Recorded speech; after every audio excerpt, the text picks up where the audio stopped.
Presentamos Entrevista.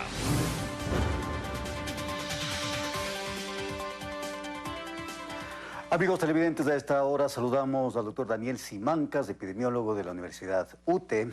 Doctor, bienvenido, gracias por haber aceptado la invitación a este diálogo. Luego de que se ha terminado el estado de excepción, bueno, este fin de semana se cumplió, diríamos, el primer fin de semana sin estado de excepción. Ayer domingo en ciudades como Quito y Guayaquil mucha gente salió a centros comerciales, a plazas, gente jugando fútbol, jugando vóley, etcétera, etcétera. ¿Qué es lo que se espera en los próximos días cuando hay quienes han advertido, doctor, que podría darse un rebrote de COVID precisamente por estas situaciones? Bienvenido, buenos días. Buenos días, Fernando, a Telerama, muchas gracias por la invitación. Sí, es lamentable que las personas piensen que con el fin del estado de excepción, que es una cosa, un aspecto constitucional, legal, se piense que la pandemia ha terminado. Definitivamente sigue habiendo familiares, amigos cercanos muriendo, acudiendo al hospital gravemente enfermos, y la idea aquí es que no porque ha terminado el estado de excepción se ha terminado la pandemia.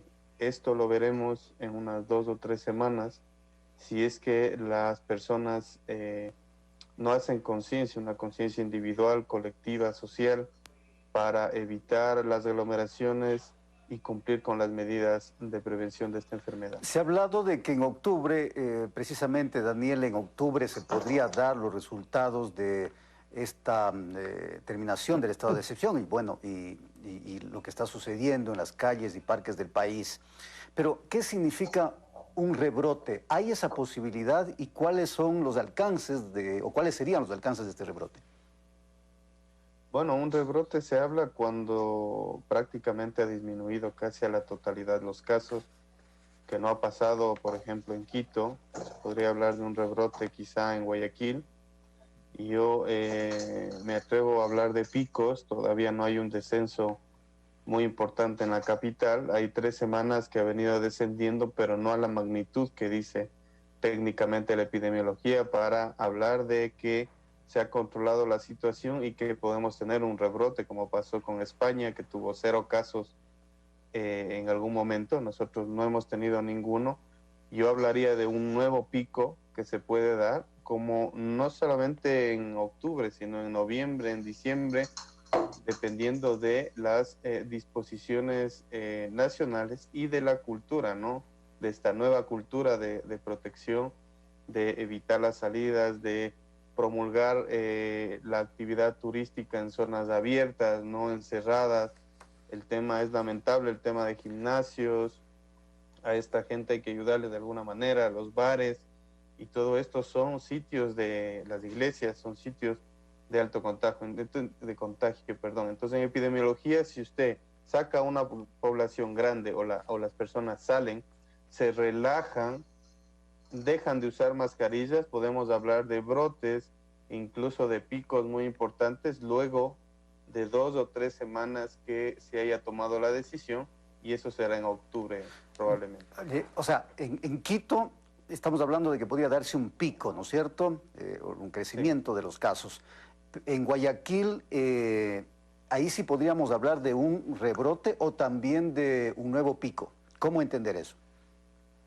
En algunos cantones se podría hablar de rebrote, porque aquí hay que hablar de cantones, inclusive de parroquias, ¿no? Si vemos en Pichincha y en Quito, pues las parroquias van dinámicamente unas subiendo, otras bajando, porque se producen brotes. El tema es que no sabes por qué y cómo se producen los brotes, porque no haces las pruebas suficientes, no tienes controlado el virus. Entonces ahí es cuando hablas que la transmisión es todavía comunitaria, es decir, no tienes idea dónde nomás está el virus y lo único que haces es registrar las muertes y los casos y intentar analizar, pero la decisión tiene muchos problemas en ese sentido. No se puede hablar de una provincia, ni siquiera de un cantón, porque dentro del cantón hay variaciones importantes, y si usted le dice a una parroquia que está bajando los casos, que está controlado, y no es así, pues tendrá un contagio mucho mayor.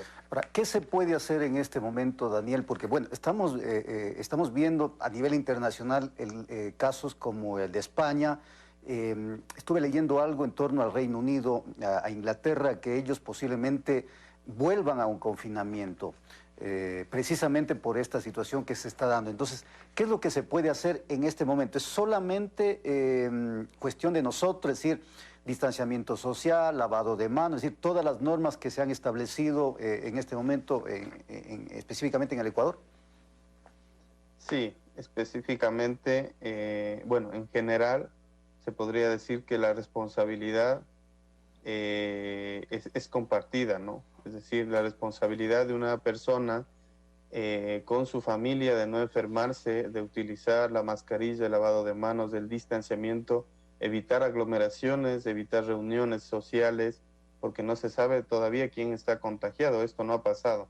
Pero luego, ¿qué es lo que pasa cuando personas irresponsables incumplen con la normativa y atentan contra el resto de personas que sí se han empoderado de su salud, que sí han hecho conciencia? Con estas personas tiene que haber una sanción, es mi criterio, una sanción a través de los distritos metropolitanos, de los COE cantonales, para que estas personas no lo vuelvan a hacer, porque la pandemia no ha disminuido. Y en el control de esas actividades es donde tiene que seguir ayudando a controlar la policía, ¿no? Entonces, sobre todo en general, la educación es primordial. Yo tengo fe, tengo confianza en que la mayoría de personas nos estamos cuidando, somos inteligentes, sabemos que no podemos meternos donde hay 20, 30, 40 personas amontonadas, y ya llevamos casi siempre las mascarillas, no sacamos a nuestros niños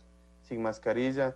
Se están haciendo reuniones sociales, el juego hay que evitarlo, hay que controlarlo de alguna manera. Esperemos que el pico que se produzca no sea tan importante como lo que pasó en el feriado, ¿no? Una cuestión final rápidamente, Daniel. Hay quienes tienen la esperanza de la vacuna, escuchando criterios, por ejemplo, de esta vacuna china, que en noviembre estaría lista, la vacuna rusa, etcétera. Entonces, hay gente que también busca esas excusas para relajarse. Pero, ¿cuándo efectivamente podremos contar con una vacuna en el Ecuador ya en el momento para podernos vacunar?